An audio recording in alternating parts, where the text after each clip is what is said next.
reading this morning in a book by Shaun, Gallagher and Zahavi that I've mentioned before here, called The Phenomenological Mind. There was a quotation in it from someone called Toussaint, possibly, and it was talking about how under normal circumstances the body is kind of invisible. And this particular quotation came just after a discussion of some of Gallagher's work, for example, on the absent body, and references to Sartre, where he talks about how that normally our body is kind of invisible to us. When we reach out to grasp something, we're not reflectively conscious of our hand. We're just invested in the intentionality of the action. So it's that kind of invisibility and disappearance of the body under normal circumstances. But what Toussaint was saying is that that occasionally kind of breaks down, and we experience, under certain circumstances, we experience the body as an object. And he cites Plato as saying that the body is a kind of prison.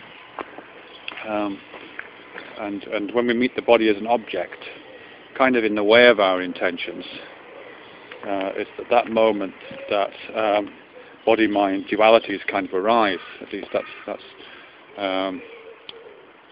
Toussaint's interpretation of that experience. And I know Gallagher says something slightly different about how body-mind distinctions arise, but that's quite an interesting one, I think. And certainly we do feel our most vulnerable and our most self-conscious when we are either afraid that our body's going to let us down, or else it actually lets us down. Because I think under normal circumstances, as I've already indicated, with referring to Letter and to Sartre, the flow of our intentionality is completely transparent. There's no sense of that we are bodily present in that. We're not conscious of our bodies in those moments. And I think they must colour practically every moment of lived experience. Even though I'm not going to as I'm walking along this path in Dartington, I'm not consciously thinking at every moment, what my intention is or what my desires are. If I can put it in those terms, I'm not having that kind of an experience. But nevertheless, there must be desires and there must be intentionality. It's just those desires are satisfied so immediately, those intentions are realized so immediately, that there's never an opportunity for kind of the obstacle of the body, if you like, to intervene in that process. As I say, as I'm walking through this field of wild garlic right now, the movements that my feet are making as they approach the ground are completely intuitive. And yet, if something was to go wrong, if the ground was to be unstable, or if there was a sharp object on the ground which made itself felt, I would instantly become aware of that. And the desires and the intentions, which are undoubtedly present all the time in my walking, would surface as a kind of, well, not as an obstacle necessarily, but certainly kind of as an object to take into consideration. And presumably that's happening in all kinds of levels.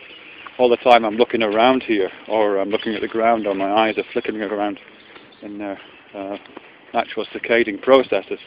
All that is kind of driven by intention, so I'm led to understand.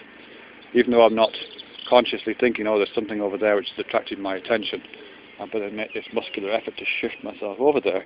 I'm clearly not doing any of that kind of thing. There's nothing standing in the way of that. There's no delay in the operation of that process. So my intention and my desires to look around are similarly being met with a kind of an immediacy which denies the existence of any kind of media at all, the media of the body in this case. Just elides it in a sense by just the speed of it, I suppose. And I know that isn't the case for every action, and certainly as I'm getting older, I know that some of the things that I do now seem more of an obstacle than they were when I was 20. I do come across the object nature of my my own body as slightly more often than I used to, and that's possibly I don't know. I wonder, maybe that's why my older people tend to invest in religion more. Maybe maybe we keep meeting this obstacle of our body more often as we get older and older, and this certainly applies to my mum, who's 93 now and is constantly meeting obstacles and is constantly aware of the object nature of her own body. That's kind of, shouldn't use those terms, but that's pretty much what she tells me.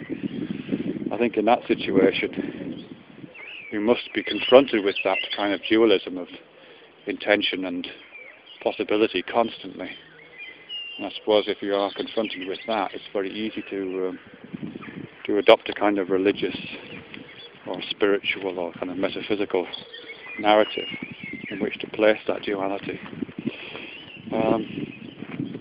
That wasn't what I was going to talk about, actually. I can't remember what I was going to talk about. But there's something interesting in all that. To do with the body becoming an object. One of the other things that's said in that, which I thought was interesting, I haven't really had time to wrap my head around yet, was that it wasn't in the quote from Bernard Toussaint, it was in the main body of the text. It was talking about how when we're born, we're not born with any of that notion of intentionality and embodiment as being even possibly separate. We're kind of born socially, really. It's a kind of social, it's a social event between ourselves and other people,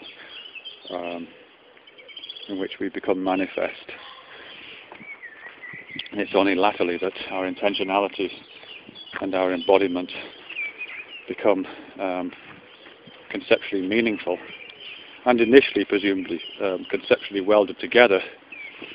As I say, when you are a young person, your desires and the ability to fulfill those desires, at least on a moment-to-moment basis, I'm not talking about grand ambitions, the kind of desires of the body to do certain routine operations and the ability to fulfill those desires are pretty much in lockstep with one another. It's only as the body starts to break down that those intentions or desires and bodily possibilities start to drift apart. I'm not quite sure what happens beyond that, but it's an interesting narrative, I think, that starts from a moment of consilience and leads to increasing disparity. Just look at this tree. What a fantastic